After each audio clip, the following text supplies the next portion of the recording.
Great. Just a couple things for me. One, as you can imagine, we have a recount election going on. That's what this room is set up for. We had a mock run-through yesterday, which went pretty well. Big thanks to our clerk team for doing an incredible job setting that up and making sure that it'll run smoothly tomorrow. Setup begins at 8 o'clock, open to the public, and then 9 a.m. it'll be the beginning of the recount process. The reason I'm mentioning it here is obviously there'll be a cost to the city for that that may be in excess of what we planned for election costs for the year.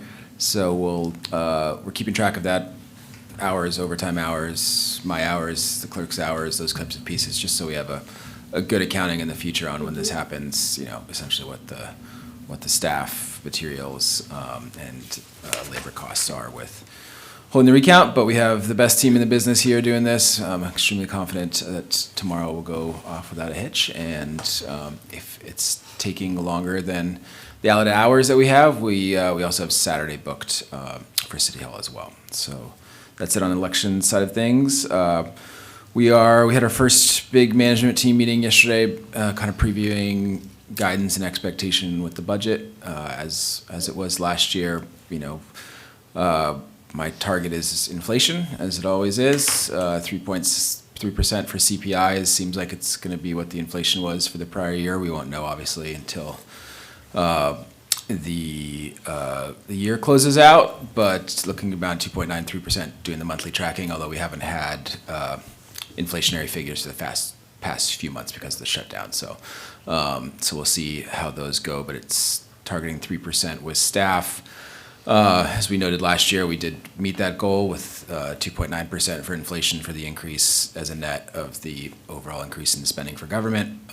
The city municipal side was negative 0.4%. I think that's the side that when we bring out that 700-page book of every line by line, that is that side of the budget. So last year we were net negative 4.4% over the prior year.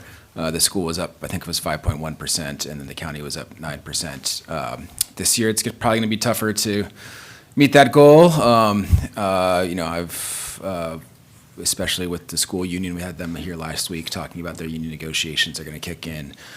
Our updated union negotiations for police will be kicking in as well, in addition to the 4 additional public safety officers that were hired.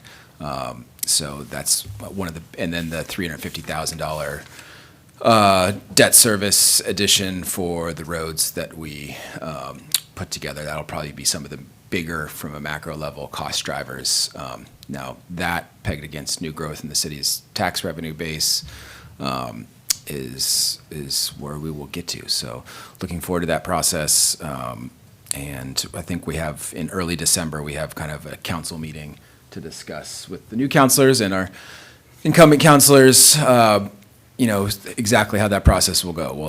We have a ton of meetings scheduled for it. I think in general, one of the big pieces changes for this year, now that we have everything in the system. Last year, it was actually, the budgets were actually built within the system for probably the first time in City Hall history. They published online for 2 years in a row ahead of time, which hadn't been done before. So it's giving us a lot of new tools to analyze costs, spending, trends, but also I think one of the big edits with council was there's so many departments coming in that it got difficult to parse out the new and what is the operating budget. So this year we're really going to try to pull out anything that would be considered new, and bring that at the front end, so that here are the new requests amongst departments that are really kind of the major policy decisions for the council, as opposed to having them, the third hour of a meeting on. That's going to be great.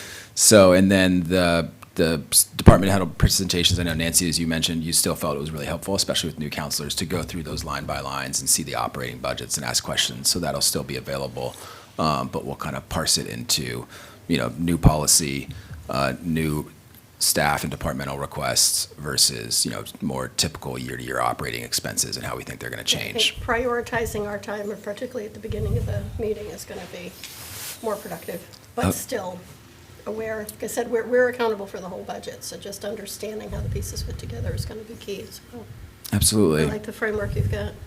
What part of that will be held in the normal standard workshops that we have the first Monday of the month?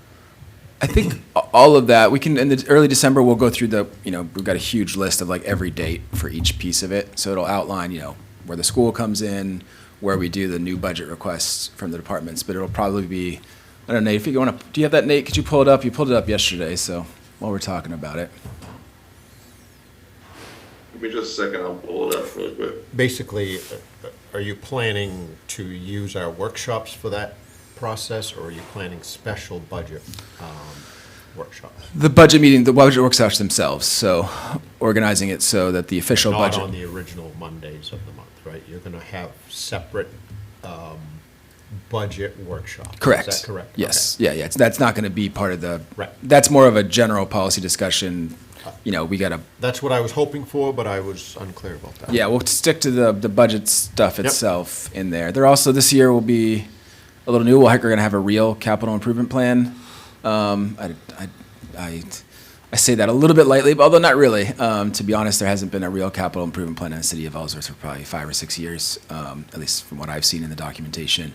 But Sarah's been working hard with our consultants and all our department heads to have a much more robust discussion so that, we can say, hey, here's not just what in the next year, what's completely falling apart in the city and has come to the top of the fore to need to be taken care of. We'll be able to see a 10-year horizon of here are all of our assets, Pump House Point, this building, our highway garage, fire needs, highway needs, the Erkey building, all these other pieces, and really have them like some good data to be like, this is how we see the prioritization based on pretty in-depth conversations with our consultants and with staff, and then a system for updating that. So it'll be somewhat separate from the budget process, but we'll have to see how to fold that in as well.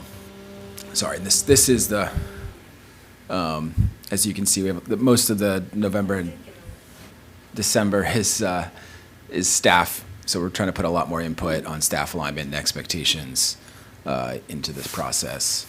And then we have, what's the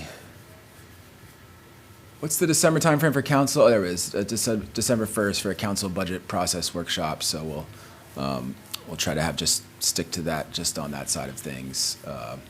And then in January, that's when, our departmentals, the books kind of get created. So last time around, there was a little bit more back and forth by the time it got to me. Right now, we're already working with department heads on, hey, what should we do? I think one of the big ones is going to be like Parks and Rec.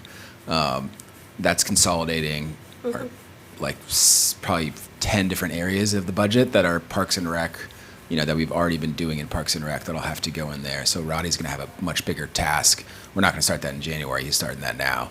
Last year, that was kind of Public Works. Everything in Public Works was sort of bifurcated and not like consistent across departments. And Amanda and Mike had to do an enormous lift with making sure that the entire Public Works teams, highway, water, wastewater, were all kind of in alignment on how they do budgeting, capital planning, that kind of thing. So, so January this time around, I think we'll have a pretty good draft book for me to go through, and then we'll kind of finalize that in February. Come back. I could see using these council meetings too for Steve. To your point on, we'll have some dedicated time, but maybe we can preview some of these larger pieces or some of the new that's coming in here. I know I've been talking about digital modernization. This last cycle, I think the big policy things that we attacked were ordinance reform, the TIF, which we saw last week, TIF reform, and then our capital improvement pieces. Those were our big kind of policy attacks last year. This year, I'm seeing more in the digital modernization. There's 3 or 4 departments that are, as we've grown into a bigger city, are still, operating off yellow notepads and maps of water lines. So we need to upgrade those pieces. And so we'll talk more in December about this full schedule and how we bleed it in and get some council discussion on what they'd like to see. Charlie or Nate, one point, can you go up to the top just to give a heads up? I thought there was something in December, but then it was January 5th, the deadlines for outside of municipal government to report their requests. Yeah, and Ashley, do you want to talk a little bit about this? This one creates confusion, I feel like, every year, and Open it's outside request submissions, yeah, getting that clearly and promptly, because there's a December 1st Yeah, so Note it there. opens in December for them to Great. start filling out the application. The Yeah. application will be available online. We'll also post it on social media. We can't actively solicit to outside organizations to let them know that the process has been opened. We were advised by legal of favoritism, so we can't reach out to specific to ones. specific ones Interesting. versus non-specific ones. So we can just open it, post it on our social media, and let them know it's open. This is the deadline. I've advised everybody from last year, reach out, do your due diligence to reach out to the finance team, look on social media, go online to our website. And it is also in the policy outlined that we give them. So, Okay. but yeah, it opens in That's- December, the deadline is in January. So, and that just became finalized the other day, so. Okay. For the record, could you give us the opening date in December and the closing date in January? Yeah, so the deadline is January 5th. Okay. I'll have to look at the times, and then the opening is, so we open it in December 2nd, Nate highlighted, and then January 5th is the deadline to have all the submissions in. Thank you. Yeah, I've noticed this will be my third budget cycle. Granted, the first one was arriving halfway, so the 2.5, I'd say. But this one has been a sticking point of, hey, why haven't you reached out? Why haven't you done this? Right. And then there's kind of like, well, we can't, and that's kind of where it is. So at the same time, sometimes they come in late. We'll have a committee formed with one counselor, as we did last year, to kind of update this process, and some city staff to review and make a recommendation on the nonprofit funding requests. And if there's late ones, we still include them. We don't make a recommendation. We just say, these ones were late. And I think last cycle, there was some discussion in council on upping a few of them. But, the council can always consider even if it's late, but we don't as a committee internally do it. I would like to make a very unpopular comment. Could I move over before I say this? Okay, I just want to comment on this because it's a great time to comment. I struggle with all of these outside agencies coming in and asking for public money. I'm not against any of the agencies coming in and asking for money.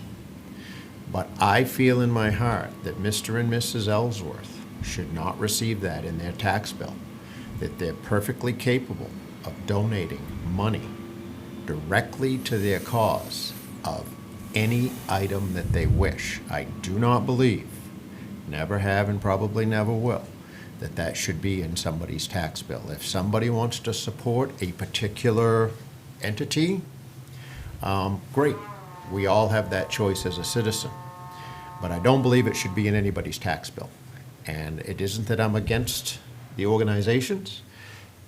I'm against putting it in their tax bill to Mr. and Mrs. Ellsworth. Thank you for not hitting me. Have I ever hit you, for the record? Even off the record, I've never hit you. I think I have spoken firmly to you a couple of times, as appropriate, peer-to-peer, and I disagree with what you said, so Of we'll course, just and I don't blame continue. you. That's why we're 7 people. Yeah, I completely agree with you on this one, Steve. If I had my druthers, I think there are states or municipalities around the country that actually outlaw this, that it's like you're not allowed to do this as a municipality. I think if I had my druthers, we'd go to maybe a tax credit system where, as long as it's an approved Ellsworth-based charity, but picking and choosing what charities we like. But also, as Steve, I know you've been in this position before, I don't think there's necessarily majority support in the council for that. Oh, agreed. And, I live in that world. And we had some good conversations in it. Councilor Stein, soon to be former Councilor Stein, also made some excellent points on just how important this work is, and they're getting cut in a lot of ways, and in many ways, like these organizations aren't doing work that's just for fun here. They're helping the poor. They're doing transportation services. They're doing a lot of work for our seniors and for childcare and for things that, unfortunately, the market isn't providing a service for right now. I know that's kind of his side of things. It'll be interesting to see with the new council and kind of where they land there. I think the two things that I talk about that aren't popular is that, and then the other side of what's the main drivers of costs, which is in public safety and our school systems, and that doesn't seem to be a popular thing to talk about either. But that's the facts are the facts, and it's been a good process thus far. And we ought to be able to talk about these things without threat of violence. And I would just comment, never hit you, never threaten to hit you. With the nonprofits, they do impact the municipal budget, and that's why I support with some of them. If they don't provide their services, more people, for instance, will come into general assistance office. So I think there is a connection. So I look forward to those conversations later. Yeah, and there's economic development pieces that we just went through that with the Moore Center, the community center. Those services for childcare and for our seniors are Right. There's not just organizations knocking down the door trying to provide those services, and that would be a huge loss to the city not to have for an economic development perspective and just like a moral development. And I was a parent who just left the kids in childcare, spending an enormous amount of my income, my wife's income, on childcare, so that we can work full time. Like when you leave that, it's amazing how quickly it just disappears. Like, wow, this is. I remember those days. Yeah, that's wildly expensive, and when you don't have childcare and you're trying to work, it's like the most stressful thing in the world. So, I do believe in a lot of the nonprofits, the work they do, but I think And to just take care where your kids are safe. I've experienced having to shift gears very quickly because of that issue. So if we are providing childcare where we know kids are safe, that's huge. yeah, and I feel like there is a level of government need in that kind of market failure piece on childcare services for our seniors. That's pretty defined. I think where Steve and I kind of agree is more of a philosophical level on, taxpayer money, Ellsworth, you should be able to, it's really for defined services that help the city at large. And when you start, some of the nonprofits start getting a little bit, folks would support, but some others may not. Some seem to be a little more clear cut, like this YMCA for childcare and for senior citizens, but some are a little less clear cut. And The philosophical gets real when we've got that list to go through, so exactly. I'm looking forward to that. Well, I thought this was going to be quick, but that's it for me. Yeah, as Charlie mentioned, the budget cycle has begun for a finance team, and looking forward to it. Also starting the audit cycle. So just when you think you cross one finish line, the next starting line begins. FY24 audit was done. Now we're moving on to FY25. We've sent a bunch of things to the auditors, not all of the financials, as we're working with Sue Lassard. She's kind of helping us clear up some of our reconciliations when it comes to tax and water.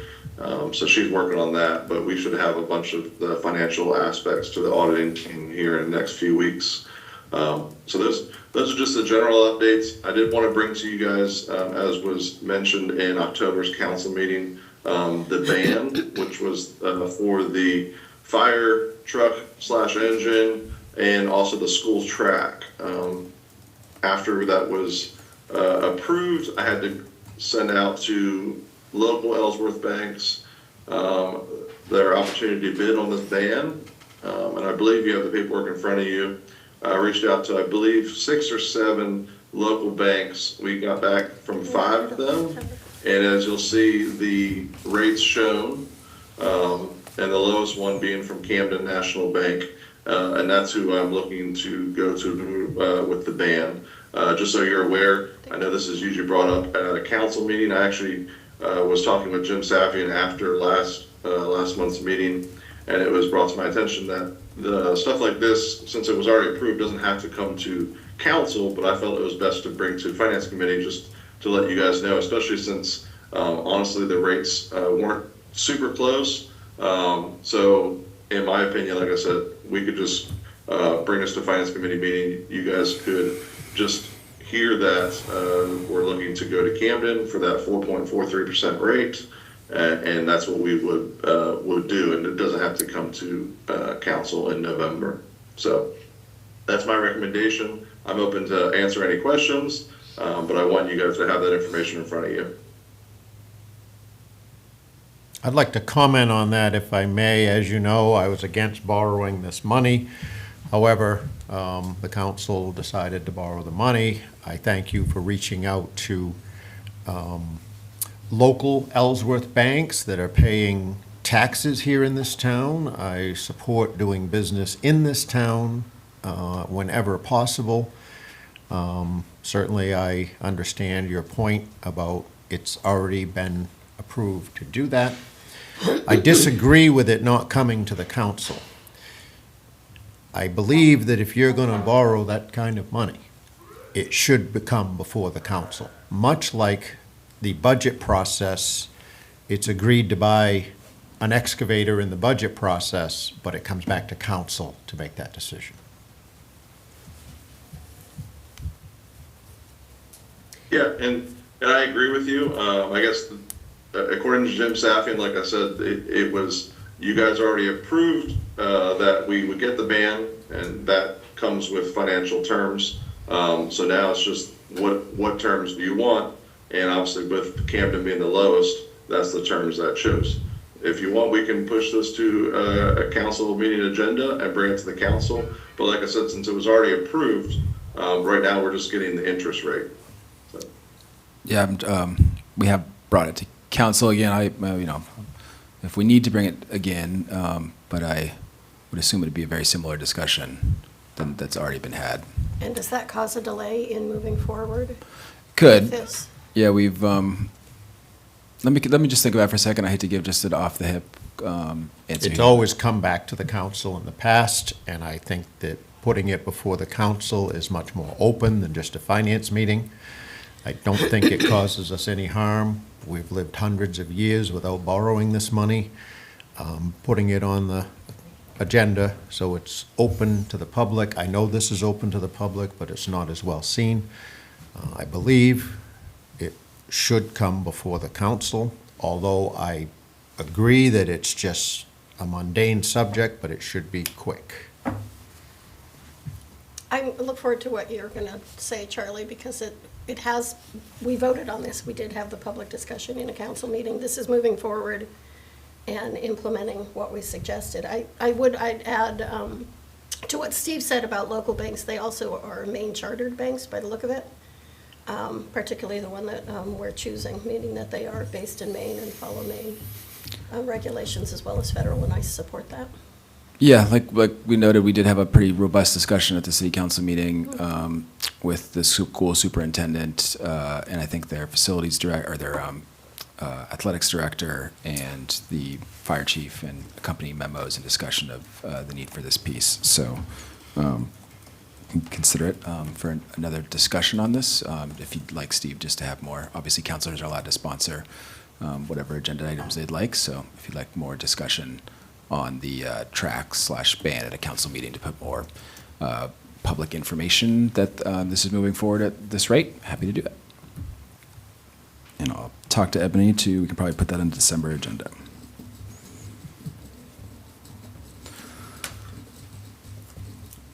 That's all I have.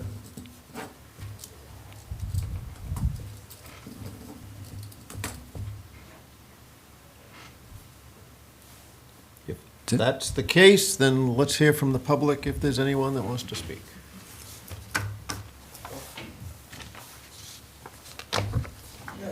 Oh, I'm sorry. Are you okay with that? With what? Yeah, no, I just wanted to see the numbers. Thanks.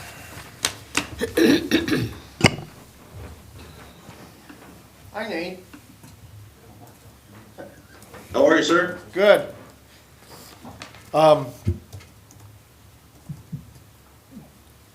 It's gonna be a tough year because. Excuse me, could you Pat- identify yourself, sir? Patrick Shea, I'm playing Patrick Count- Lyons. Counselor-elect. I haven't been sworn in yet. Anyways, I agree with Counselor O'Halloran that it really ought to come before the council, because you're gonna have 3 new councilors on. So, I don't see that there's gonna be any change, but in the order of letting the public know again and what the rate is. It makes the public more informed on stuff. I see that the big bottom line dollar that the county is thinking about raising taxes, that's gonna play a big part in what we do as far as our dispersal. And there's some nonprofits that might have to take some of the hit, unfortunately. It doesn't give me a good warm and fuzzy feeling about it, because a lot of them are really worthwhile, but, you know, they'll get some, but not what they asked for, unfortunately, because Mr. and Mrs. Taxpayer, wow, they are wound. So, was there gonna be any further discussion about the assessing, or is that? We're gonna likely target, I think we talked at the last meeting, targeting the December meeting. We wanted to give this next council a little bit of a light agenda. It's mostly kind of regular business things, but we'll talk more on the assessing based on the community feedback and some council feedback. We're gonna probably prep another option of, and also part of the TIF conversation last week where they said we could use some of the TIF funding for assessing services. And I've been in this conversation with the Deputy Director of Revenue Services for the state of Maine based on the $240,000 that we're gonna have to pay back for some mistakes in the business exemption taxes from 2024 and 2023. I don't know if you were here for that or if you heard about that piece. But there's, so, talking with them, you know, he kind of pulled up their calculator and assessing and how many full-time employees, you know, there's the 3.5 is kind of what he was recommending for us.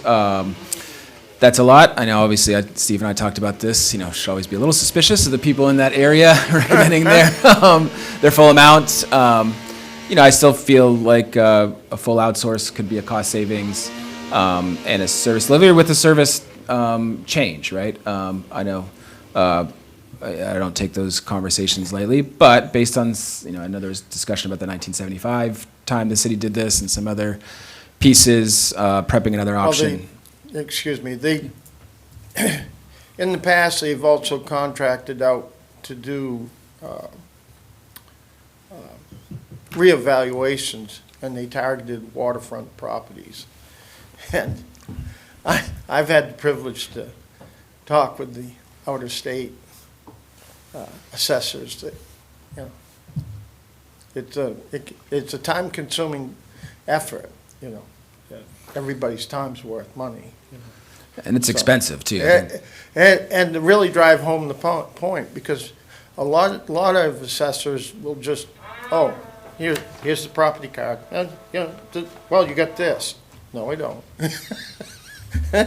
Well, he says, no, I don't. You know? So it almost becomes an adversarial kind of deal, you know.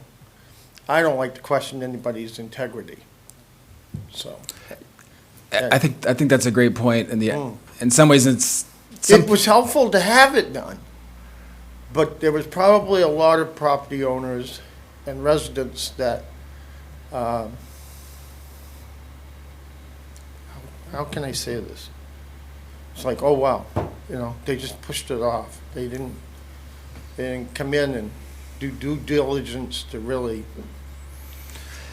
Yeah, and this is, I think that we talked to, in addition to the Deputy Director of Revenue Services, who kind of teaches the class on this, we talked to multiple other assessors from other cities and towns to kind of, how are they structured? And in addition to some of the cities and towns that fully outsource, some that have kind of a hybrid model, some that are fully internal, and as you mentioned, that adversarial piece. There's certain parts of government that, by their very nature, code, assessing, police, it's not exactly, you know, you're not happy to be having them when the tax collector sends out the bills. We try to mitigate all that as much as possible, obviously, but that was a consistent theme with the other assessors, which was, especially in the last 5 years or so with social media and other pieces, like there's been a lot more uptick in anger and aggression, and as that assessor comes in. At the flip side of that, you're trying to keep the tax base equitable, and as, Right. you know, Ellsworth's got a $600 million increase in 5 years. Now, that's great, because the tax base in some ways is growing, and properties are becoming more valuable here. But somebody who has a $300,000 property that they can sell versus somebody who has a $2 million property they can sell, if those valuations haven't caught up, people on the lower income spectrum are actually taking more of the share. But it's been interesting. There's been a couple firms, and Sarah and I are working diligently on this, that have, like, they'll send out the assessing, like the reassessments on a cadence schedule before the tax bills go out. So you can be like, hey, this is my assessed value. So there's a little bit more of a heads up, as opposed to getting that tax bill assessment and you're you know. Yeah. Because this cycle, government spending was up 2.9%. I think we worked really hard to get it there, but then when the valuations, which I don't, came out, they were, you know, different for different parcels, and that makes sense. There's increase in growth, and they're trying to keep equity. One of the other big components here too is tax bills on time. It's not just, you know, you want to get equity, you want to get better communications. There's better ways to kind of optimize that system, but also I think it's at least the last 5 years, could be more, that we haven't been delivering the tax bills on time. You literally probably can't send out like a worse mailer that government can't operate efficiently if you can't send those on time. And I know, Steve, we've talked about this with, you know, 30 days before your accruing interest. Ellsworth has sent out tax bills where they're literally, the interest is already accruing by the time they arrive in people's mailboxes. So this year we worked as a council together while they weren't on time, or when we'd like them to be on time, we pushed the deadline back. So there's a ton of components here that I think we can talk about a full outsource still, and that option is still on the table, but Sarah and I are gonna work to get a couple other options, and maybe with the TIF funding, we can keep the. The TIF funding, I watched that. That was a good refresher for me. The municipality I used to live in, and was on the Parks and Rec, we had several town meetings before we approved the TIF for Cooper Weymouth. And they're a subsidiary of a much larger outfit now. And it was very, very successful, and what we used the money for, it greatly enhanced the area up through there by running water and sewer lines and extending them. And then there was a portion of it that was earmarked for recreation. So that, we got pretty creative. The town was very receptive about how we utilize that money. And it's a good way to take care of improving those areas where those TIFs are. That way you've got more bang for your buck, and it makes the businesses that are located in those TIF districts want to stay. So, okay. Love that. Thank you. And noted on both, Sam. And congrats. True. You don't have to stay here on Friday all day long.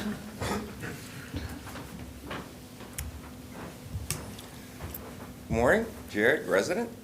This morning I just kind of wanted to possibly get your take on the proposed 3 scenarios for the local dam and moving forward with that, and what your thoughts on the impact financially that those scenarios would have on the residents of Ellsworth. Sounds like a Council? workshop to me. Could I ask you to repeat the question? Well, really, I'd like to know, I guess where I'm going is, has the city council actually put much thought into the dam's relicensing, and the financial impacts of the different scenarios that have been put forth for recommendations from the Down East Salmon Federation? So just, I think, for context for folks who maybe, the few people who are listening, this was a report that was put out within the last week Maybe with 2 part weeks of ago. Ellsworth Down East Salmon Federation, and I think one other nonprofit that did an economic evaluation of if the dams existed, and they're only looking at, I think, the first one, not further up the chain. I can tell you that I've read the executive summary, I've looked through the rest of it, and thought, well, this is a topic for a workshop in the future. We need to look at, you know, what levers does the city council have for this? What are the conversations that need to have? What does the public think about the report? Getting that out more broadly. It's, I believe, do you remember from reading the report, the licensing has already expired? So they're For the running on a dam. 1-year renewal right now for the clean water. All right. So it will be coming back up around. And I've been going to these meetings since like 17, 16, something, dealing with this. And I have a lot of skin in the game. And when you email the Down East Salmon Federation direct questions and they tell you should get a lawyer on certain things, and you're paying high taxes for waterfront, it doesn't leave a very good taste in your mouth. All right. And I don't know what the timing is for I've the dealt action, with but the it's Salmon important and it Federation needs to come on the out. removal of the dam next on my other property line, and I fish with my son almost daily, and I can tell you that the removal of the Branch Lake Dam has not made for better fishing on that side of my property. Other parts, the fishing is all right, but over there, there's been but Before you said that, I was going to ask you your opinion of, I think everybody on the council values your input in many areas. And I was going to ask you your opinion, if you're publicly comfortable saying that, about, I think we're talking about Leonard Lake Dam and Graham Lake Dam. Mhm. Are you comfortable telling us your opinion of that? Sure. I'm not gonna lie, it's not the cleanest water, you know? But I think there's things that can be done in scenarios to improve things, but I don't think, as far as this, as a citizen, I don't think that a removal of the dam is gonna be the best venture to go. As you probably know, I am very supportive of businesses in town. Now, Black Bear has purchased the dam somewhat recently, but, you know, to take that revenue on that piece of property and pull that off of the tax base is also going to hurt the budget at the end of the year. I mean, that's a huge parcel, that tax card. And there's other parts of that whole damn situation that a lot of people don't understand. They talk about there's no fish ladders, and there isn't. But there's also small companies, local Ellsworth businesses that truck those fish. So if we're gonna move that dam, you're not only shutting down that one business, but you're shutting down another business.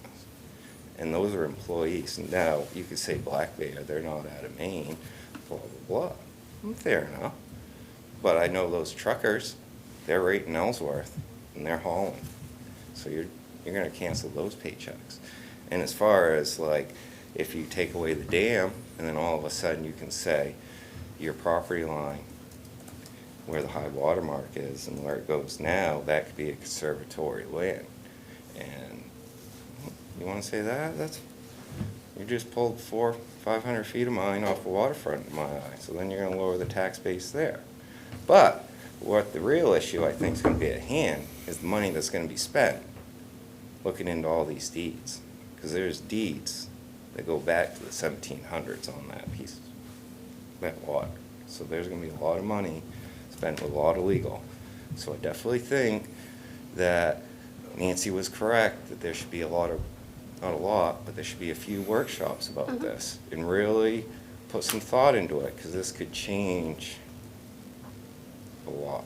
Yeah, the implications are gonna be widespread. Yeah, So, and I would just say, this is, excuse me, the city didn't request the report, it's coming from others.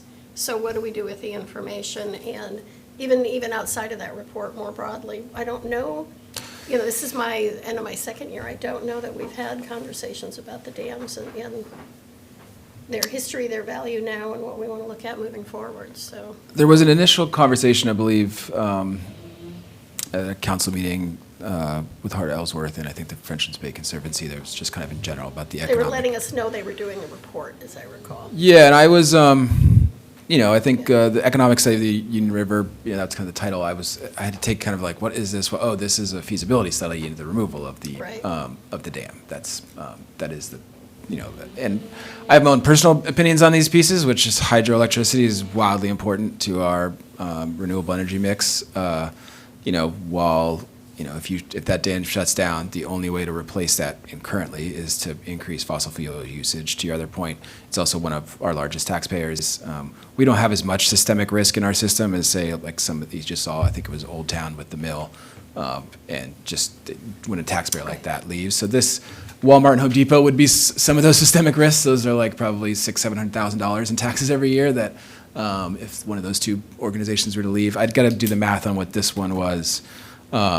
So it's kind of, and it's also one of our, you know, hydroelectricity can run when it's not sunny out. So we're getting a lot of solar. We just, I think, added a $20 million field nearby that took, you know, that's another additional taxpayer in the city. And how you have, you know, Ellsworth, I think they did a multi-tens of millions of dollars like upgrade to the substation here in Ellsworth with Versant too, which is additional tax revenue for us. So making Ellsworth kind of a hub for renewable and electric generation, it's kind of interesting. In the future here, it might not be about building big electricity plants, but solar fields, a hub of electricity to the entire region, the substations, and how does hydro work in that mix, I think is really important. It was really interesting to read the studies. I think there's, you know, it was interesting to see what that, you know, a regeneration of that area could be, what the economic impacts could be. I have questions, I think, and maybe we bring a workshop in for this on, you know, Green Lake or Graham Lake. And, you know, Leonard Lake has a few pieces of land parcels, but how that would affect Graham Lake. How much distribution would that water have to be going? Would that, if that dam was to have to stay, how much would you have to keep the lower river for, that is now basically the Union River, Leonard Lake becomes the Union River again. How much water do you have to keep going? Because right now you have those two. There was also a pretty big flood, I think, before the dam that came through. So what are the impacts there? You know, those are some of my concerns. And then also there's the other piece too, which is cart before the horse. Like, are we scaring people that they might have to prep for this? And the other scenario of, like, you see this in Bucksport right now, which is what if the community is like, we want to keep those dams even if they're not operable for that purpose? What is the city or the, you know, that other scenario of keeping it as a non-operable dam? You know, how would we prep that scenario? I have to imagine if it really did happen and they didn't get their license, that the council and the community would want me to prep that scenario. But that's an enormous amount of time to do that. So how far up on the priority matrix is this for council? In my conversations, you know, this has been, as you mentioned, a 6-year legal process. I don't have any inclination that the dam is in danger of losing its license as of yet. I think they're in the process of, you know, going back and forth with the state and back and forth with the federal government. It's a much larger multinational company than just Black Bear. I think it's a Canadian company. I think they're like the largest property owner in Denver or something like that too. That this is a big company with multinational and regional implications. So it's hard to be exactly what the status is of that. So I also want to make sure we don't spend a ton of time and, you know, a ton of scenarios if it's something that they get relicensed for another 20 or 30 years and it's not a path we need to go down. So get a workshop in. Maybe I'll reach out to the Black Bear Hydro as well and just see if they have an update on kind of where they're at, because I think that would be important to hear from them too. Oh, yeah, no, they should definitely have, Good point. Yep. because when I was a kid, and it was local, you used to get off the bus, and then you'd watch the river start going at 2 2:30 in the afternoon, amping up to provide the power. Yeah. When people got home. Really? Yeah, so now it gets run sporadically, but it's a pretty cool thing. And it's definitely worth having some more conversations about and putting some thought into it, because it's definitely, if it's going to change one way or the other, we need to have in-depth conversations. Yeah, the eel fisheries too. I mean, I think Ellsworth has one of the largest eel fishery on the eastern seaboard. So it's, it's working out pretty well, it seems like, for the eel fishermen right now, even with the no fish ladder, even with that dam. I think they transport. So I'd want to do a lot more conversations with them too on, how they feel as a full community about this, and do they like the dam as currently set up? Is it, how the fish ladders would work for them? I don't know too much about that side of their business, so I'd love to talk to them more too. Awesome. Yeah. Well, thank you guys. You have a great day. Thank you. Yeah, you too.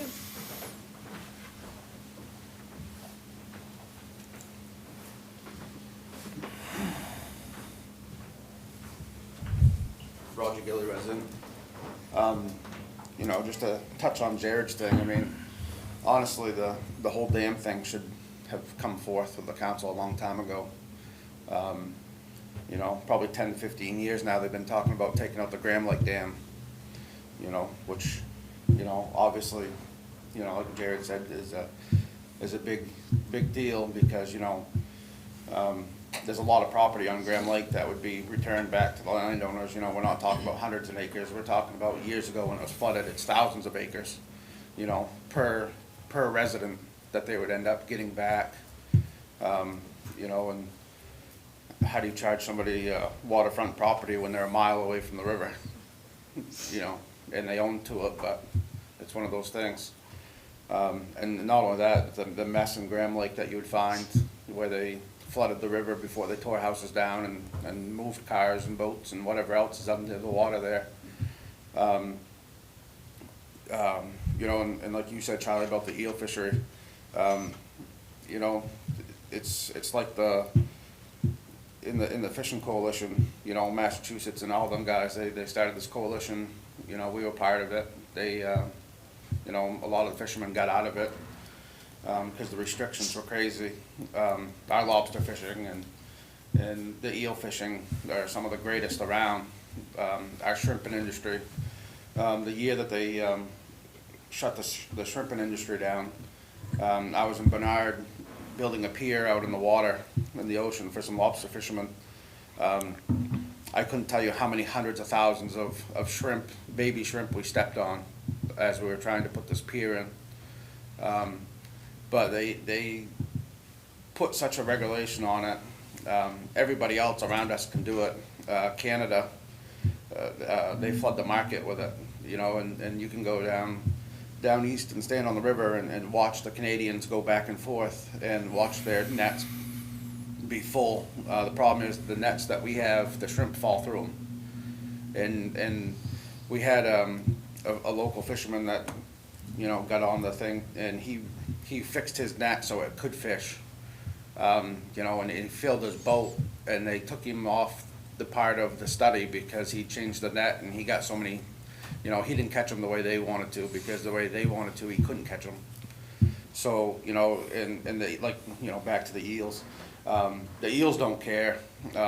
It's very exciting to watch those, actually, when they come up to the dam, because the eels will actually go to the dam, they'll turn upside down, and they'll slither all the way up, and they make a huge chain of eels slithering up over the dam. I mean, they virtually can do whatever they want and go wherever they want, because they'll team together. The other question I have is, as I sat by Dunkin' Donuts this morning, waiting for traffic forever, I got thinking about the water line that was leaking on the side road there, and I was kind of curious if that's been fixed or if it's still leaking. Because as a taxpayer, in my tax bill, I have to pay for water and sewer to a certain point, even though I have my own. And I'm just thinking about the taxpayers, has it been figured out with this water leak, how much water, we are taking care of and treating that we're losing? I mean, is it now greater than the value of actually fixing the line? You know, has the line been fixed, or, Just the Bray Avenue. yeah, Yeah, it has, and it's illegal for us to fix. Actually, in the discussion on the 16 Fifth Street property on what public funds can be used for and not for private goods or benefits, that was a big key aspect. As you know, we might consider that not the right decision at the time, but is it legal to? The city council actually pretty in the legal conversations on that with our councils. The city council is pretty broad authority to define like what is a public purpose, except when it comes to Right. public money for a private road. It opens such a huge can of worms that they're extremely. And I had previous conversations with Public Works, and there's all systems have some level of leakage, especially at scale. And if it was to become to the point, I think that was our conversation on Bray, that they determined that the leak worsened or it was getting worse, that we would maybe be in the position of having to fix it ourselves and then charge those residents and owners the fee for that, so that we wouldn't be using public money for a private purpose. It hasn't gotten to that level yet. I know that we recently have been looking into that because I've been talking to them about getting them a new price. Is there some flexibility in terms of what's the word I'm looking for? Waivers to our city standards on sidewalks and one-ways, and kind of making it similar to the others, that we can kind of get it to be a rebuild for them at the cheapest rate that's still feasible for the area. And so there hasn't been an increase in the leak. I'd also note that in terms of leakage to the system, there's some other pieces that are kind of higher priority in that. One is the splash pad. That's not recirculated water. So the millions and millions of gallons that are coming from that, that is an enormous amount of water. How can we maybe recirculate that going, it's an amazing recreational asset, probably our most used recreational asset in the city. The kids love that. It's extremely busy, but it's also, I think that in previous years, they didn't properly winterize the lines, winterize everything else. So we've lost some of the lines in there, and considering if we replace that or go to a different direction, how do we recirculate the water back to the grass, or at least reuse it? So there's some other areas of that. Same thing with THMs. We had a THMs issue, so then we had to flush the hydrants in certain areas to do that. So those are the much, at scale, kind of bigger leaks issues, and the way the water rates are, it kind of covers the whole system. So I don't, at this point, that isn't, a large enough leak in comparison to really kind of A, jeopardize the system, or B, just be there's a lot of too much leakage out of there. But as Mike Harris, our Public Works Director, said, water leaks don't get better by themselves. no, there's no doubt there. But thank you for that question. And the other question on that same water leak, I mean, has anybody determined whether it's the house side or the street side that's leaking? I don't know about that specifically. I think you'd have to, we had some conversations prior on what the Public Works Director kind of anticipated could be where it's at and what's going on. But as he also, and what it would cost the city in terms of man hours and time, or what a private Right. contract would be. But there was an enormous asterisk, until you dig, and they do that work all the time. You're not going to know exactly what it is, where it's coming from, so. So the only reason why I asked that is because, I was thinking, if these people are paying a water bill and, they're getting a service and the city's getting the money and, the water department's getting the money, if we shut their main off, unhook their water, pressurize the line between the their shut off, and the inside of their house, and we lose the pressure, then we know that the leak is in their line, and that's their problem. And then if not, then it's obviously in the main line. Just because on the Fairground Road, like I've spoke before, the house that you guys had tore down, I went there and fixed their water. And really it was, the state hired me to go in there and fix their water leak, and we dug their line up, and, the problem really was the city's problem. The city had been there numerous times, changed a bunch of parts out, but it was actually the city shut off that was clogged solid, that not allowing water, and it was just like a little pinhole, and, when they flush the toilet, it'd take all day for the water to fill the toilet back up. So I feel the city let them down in a way. talking to the water department at the time, they said, you know, the shut-off's their problem. And I said, well, how could it be their problem? Because if they took their shut-off out, then you're gonna have a water leak. So it seems like a shut-off would be the city's problem, and from the shut-off to the house would have been their problem. So I guess, you know, that'd be one way to determine whether the, you know, if the water is, the leak is actually between the shut-off in the house or in the main itself. But, and it take no time to do it, so I don't, you know, I would've thought the city would've probably moved a little bit on that and tried to determine for them, you know, a half hour's worth of time, so that way everybody knew. It wouldn't get dragged out, but, thank you.